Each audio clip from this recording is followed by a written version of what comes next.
ఇప్పుడు చెప్పులు ఎత్తుకపోవడం మీద చర్చ జరుగుతుంది. ఇప్పుడు ఇక జరగాల కూడా 2023 డిసెంబర్లో రాష్ట్ర ముఖ్యమంత్రి గారు ప్రధానమంత్రిని కలిశారు. 2024 జూలైలో రాష్ట్ర ముఖ్యమంత్రి గారు ప్రధానమంత్రిని కలిశారు.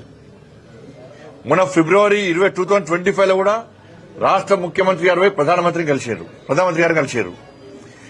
ఇక మంత్రులను పోయినప్పుడల్లా కలుస్తున్నారు మంత్రులను. నిన్న కూడా లాస్ట్ కు హైదరాబాద్ నితిన్ గడ్కరీ గారు కూడా కలిశారు.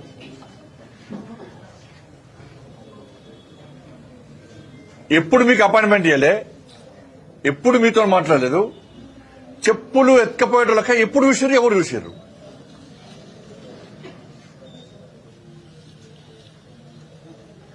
కాబట్టి ఇన్ని అబద్దాలా అంటే తెలంగాణ ప్రజలకు చెప్పింది మీరే, గిన్నిసార్లు కలుస్తామని చెప్పింది మీరే,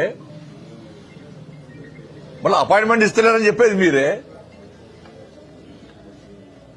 అంటే ఇంత దుర్మార్గం అంటే కాంగ్రెస్ పార్టీ ప్రభుత్వము ఇవాళ ఒక రాష్ట్ర ముఖ్యమంత్రి మాట్లాడాల్సిన మాటలు కావు.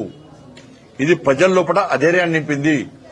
లాస్ట్ కు రాష్ట్ర ముఖ్యమంత్రి గారు చేతులు తెచ్చారు, కాంగ్రెస్ పార్టీ ప్రభుత్వం చేతులు తెచ్చింది. మొత్తం ఏం కాదుగా, మేము ప్రభుత్వాన్ని నడపలేని స్థితిలో ఉన్నామని చెప్పి చెప్పకనే చెప్పారు నిన్న. ఇక తెలంగాణ సమాజం ఆలోచించుకోవాలి.